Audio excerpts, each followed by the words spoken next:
Hey, coucou! On se retrouve aujourd'hui pour la mise à la terre de nos semis de tomates. Donc ça donne ça.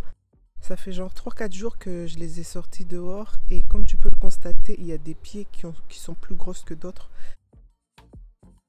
Du plus petit que j'ai, c'est des pieds comme ça. Et du plus grand, c'est comme ça. Donc tu vois la différence, c'est énorme. Et ici, j'ai fait un test. En fait, j'ai utilisé des pots comme ça. Là, enfin, j'en ai que 2.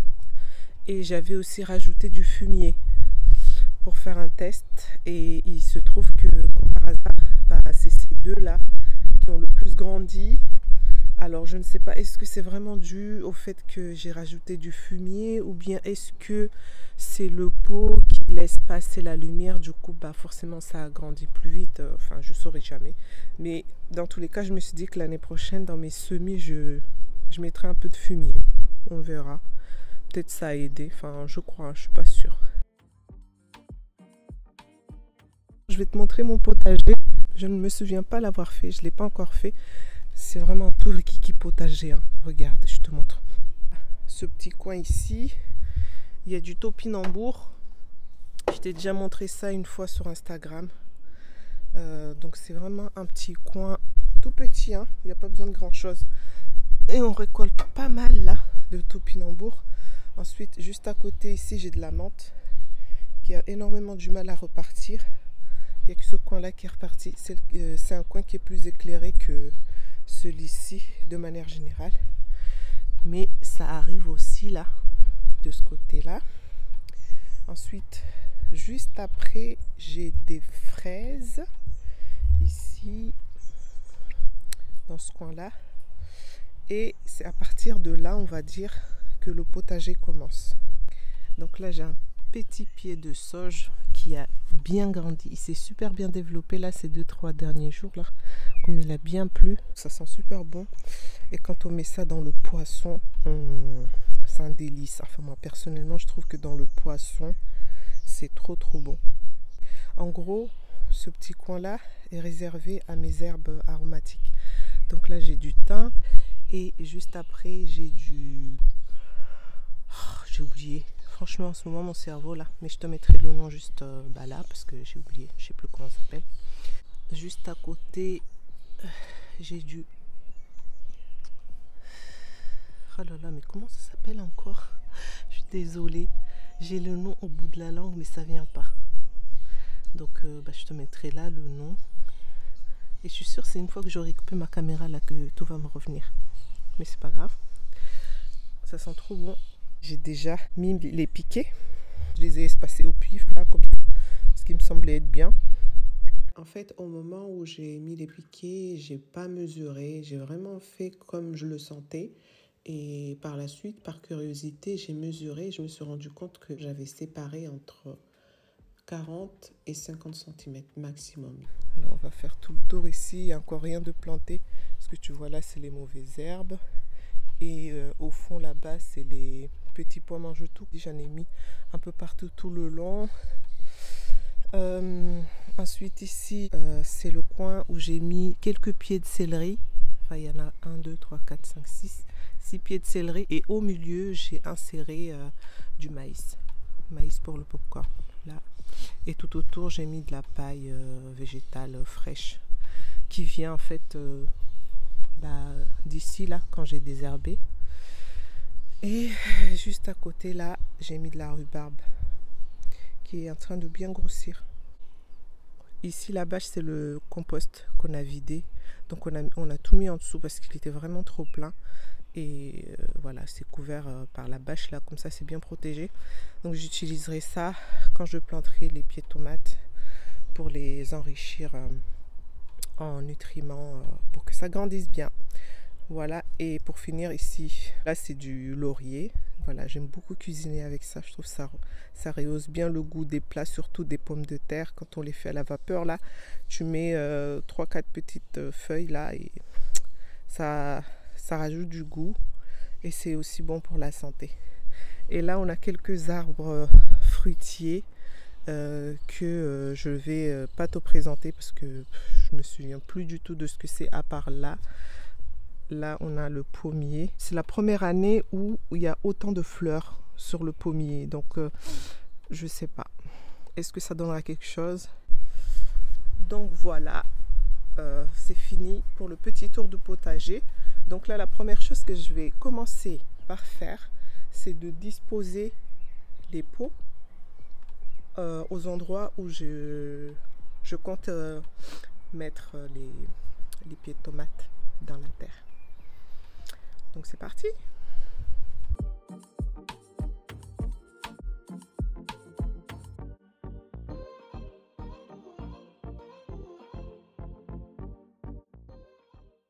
Voilà, j'ai fini de tout disposer. Je vais te montrer de plus près ce que ça donnera.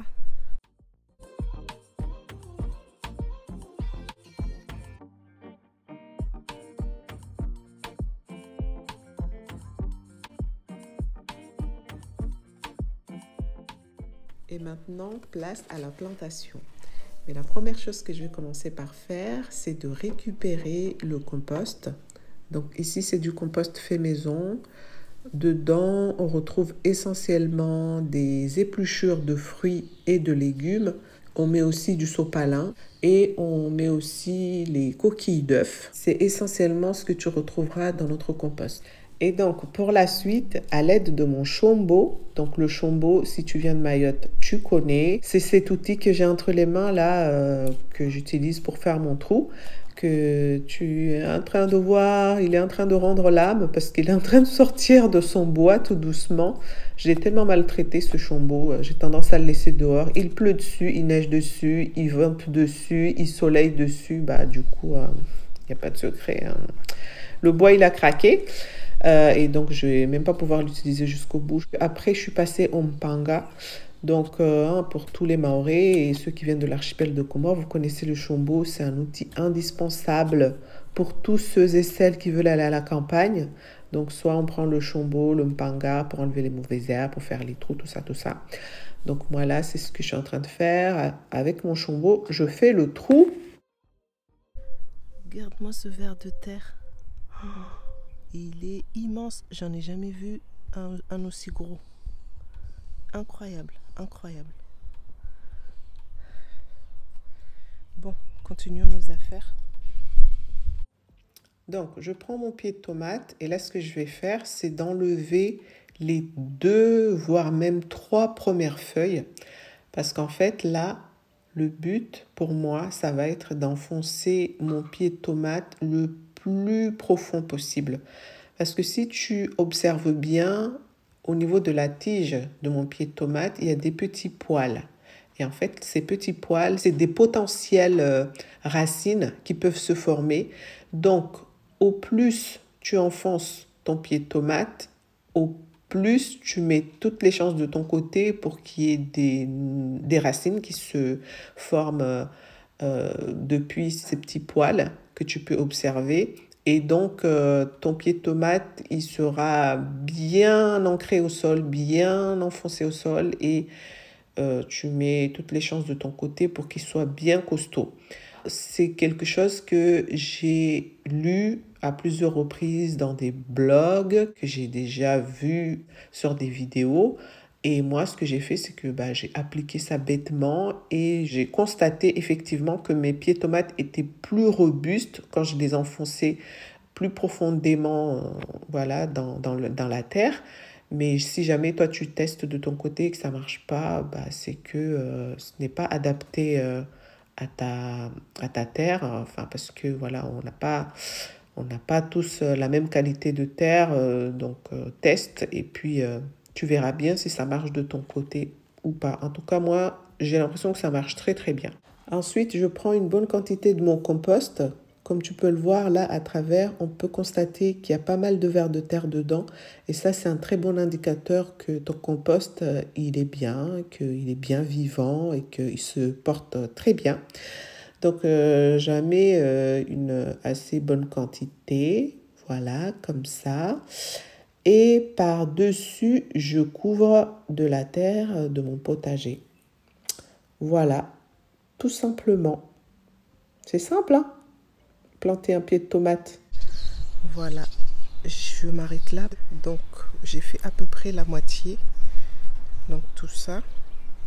Et il me reste encore tout ça à faire. Allez, je me sauve, la pluie est là. Bon, je viens de m'arrêter là parce que déjà d'une part, je suis super fatiguée. Et en plus, il s'est mis à pleuvoir. Donc ça m'a encore plus motivée d'arrêter. J'ai pas fini. J'ai fait à peu près la moitié. Et là, c'est vraiment parfait parce que au moment où je me suis arrêtée, il s'est mis à pleuvoir. Madame la pluie est là. Donc franchement, c'est nickel. J'ai pas à arroser comme ça et franchement, ça m'arrange. C'est parfait. Nickel. Donc normalement, je finirai demain. Du coup, bah, on se retrouve demain et bah, tout de suite pour toi. Hein. Ouf. Oh là là. Bon, on se retrouve le deuxième jour.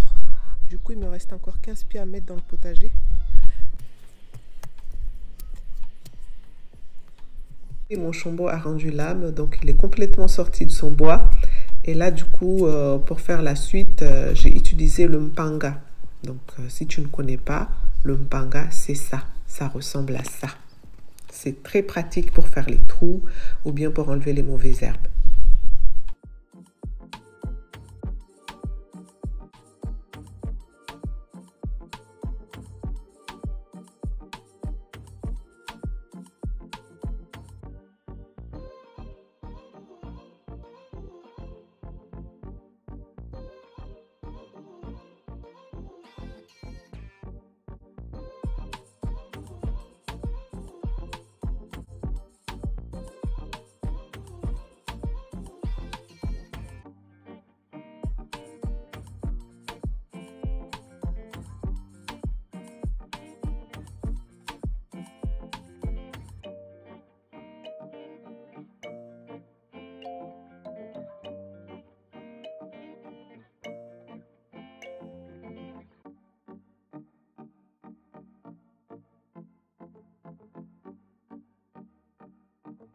La petite devinette du jour. J'ai 7 plantes et je n'ai aucune idée de ce que c'est. Mais vraiment, j'arrête pas de me demander mais c'est quoi, mais j'arrive pas à savoir ce que c'est. Je sais pas. En plus, j'en ai 3. J'en ai 3 des petits pieds comme ça là de ce truc.